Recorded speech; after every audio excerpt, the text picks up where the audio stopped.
Analyzing algorithms.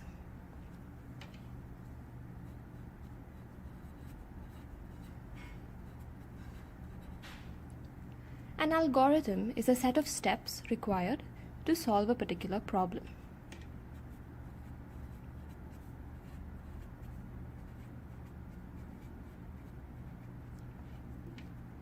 One problem can have many algorithms which can provide the required solution.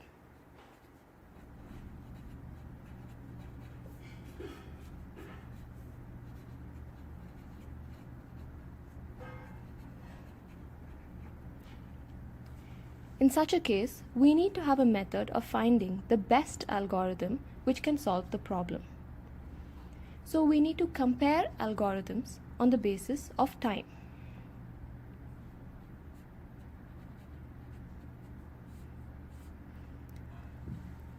The faster algorithm is considered to be the better algorithm. In other words, the algorithm which takes the least amount of time is considered to be the best algorithm. Now, an algorithm takes an input and produces an output. The time with which it does so is largely dependent on the input. Let me explain this with an example. So let us consider a very simple search function.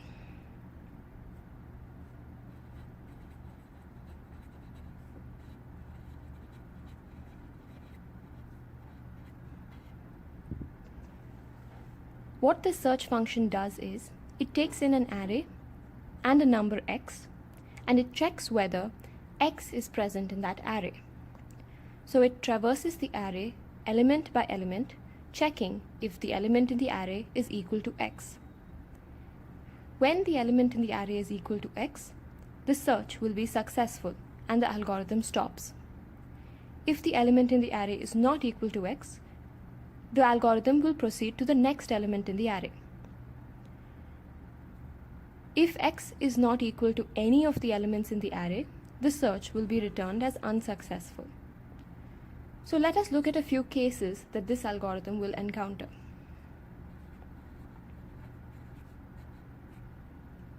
The first case is when x is the first element.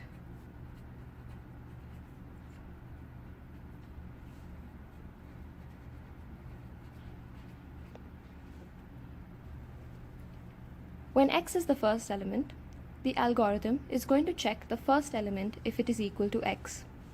This is true, and therefore the search will return as successful. The number of checks made by this algorithm will be 1.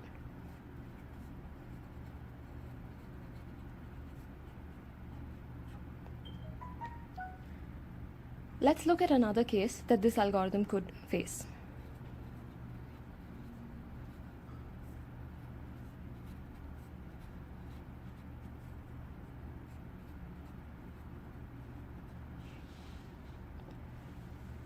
Case 2 is x is not present in the array. So in this case, the algorithm would have traversed through every element in the array, checking whether those elements are equal to x. None of the elements are equal to x, and so the search will be returned as unsuccessful. So the number of checks made by this algorithm is equal to the number of elements. Let us say that array has n number of elements. Then the number of checks, which is equal to the number of elements, will be equal to n. Case 1 here is the best case, and case 2 is the worst case. As you can see, the number of checks in the worst case is much larger than the number of checks in the best case.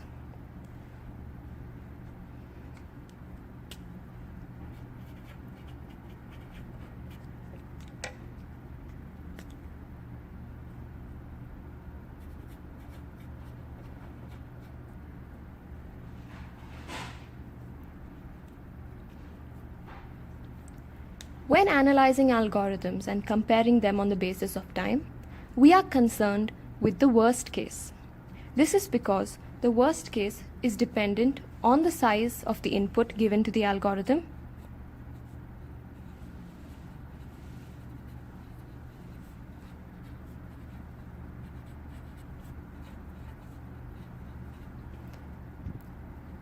Also, when we analyze the worst case of an algorithm and we try to reduce the worst case time, we will in the process also be reducing the best case and the average case as well. So it is better to be concerned with the worst case when analyzing algorithms. So when the worst case time goes down, this implies that the best case time will also go down.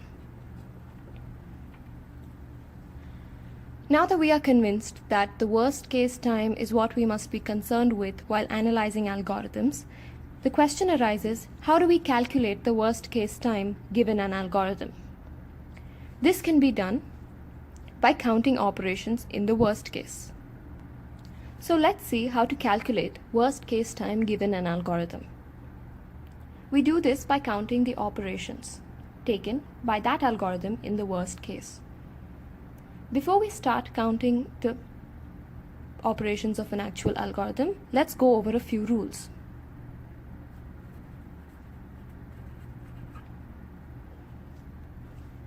The rule is that primitive operations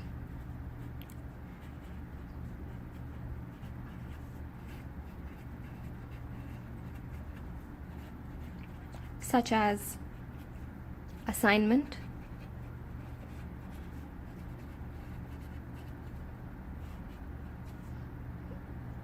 any kind of calculations,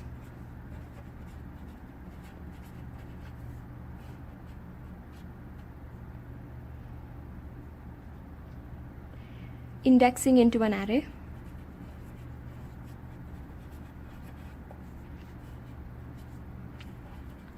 and calling and/or returning from a function. All these, which are called primitive operations, these take unit time.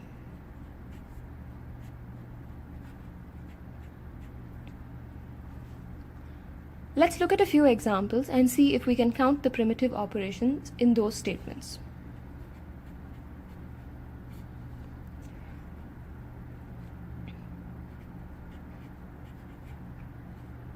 The first statement is I equal to 3.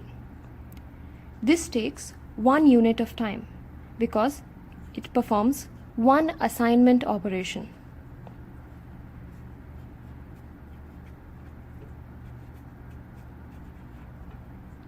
The second example is array of I equal to 3. This takes 2 units of time. The first unit is for indexing into the array A in position I. The second unit of time is assigning 3 to this element. In this way, we can count the number of operations in an entire algorithm. Let's look at an example of an entire algorithm and see if we can count the number of operations it takes in its worst case. So the example I have taken here is a simple function to sum digits from 1 till n.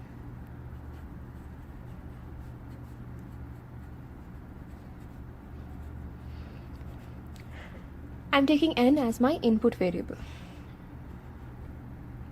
The first step is I'm going to assign a variable called sum the value of 0. Then I will have a for loop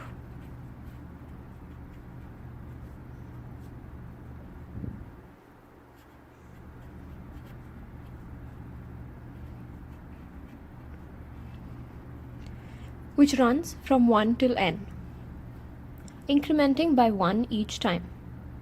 Inside the for loop, I will calculate the sum.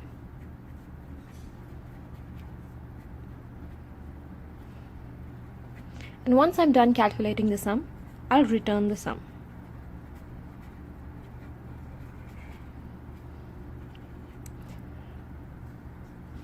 Now that we have the algorithm, let's start to count the number of operations. So the first step is going to take one operation. This is one operation for the primitive operation of assigning 0 to sum. So it's one assignment. Now let's look at the for loop. The for loop has three parts. It has an initialization, a condition, and an increment. So we're going to break it up and count the number of operations for each of these elements. Let's start with the initialization. I is equal to 1. This occurs at the very beginning of the for loop and only occurs once. The number of primitive operations in the initialization is 1.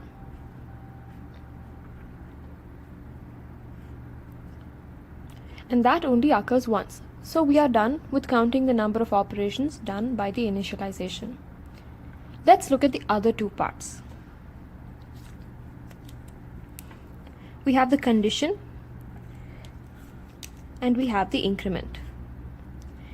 It is important to note that the condition is checked before the for loop executes and the increment is performed after the for loop is done executing. Now this loop runs from 1 up till n. Therefore, this loop runs n times because it increments by 1 each time.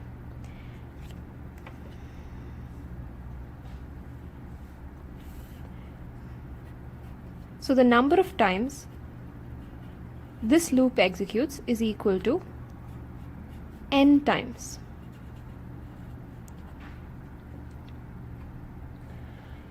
So the condition is checked at the beginning of all the n times that the loop is entered.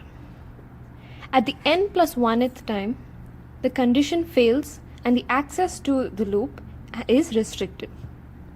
So the condition is checked n plus 1 times.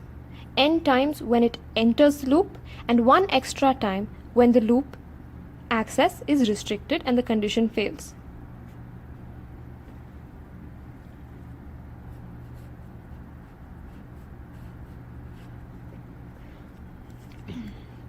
So n plus 1 is for the condition.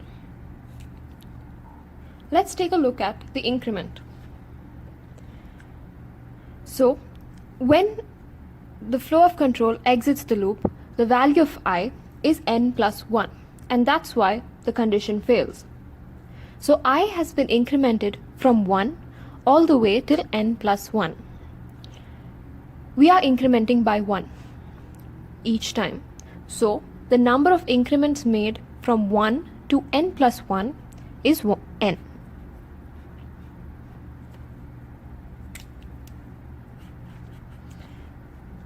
This is for the increment. Let's look at what is inside the loop. We have one statement.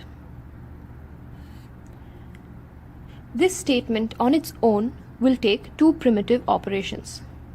One primitive operation to calculate sum plus I and one primitive operation to assign the value of sum plus I back into sum. So this takes 2 units of time. We have already mentioned that the number of times the loop executes is n times. So the number of times this statement will execute will also be n times. So the time taken in this algorithm by this statement is 2 into n. Now we have come out of the loop and we have to return sum.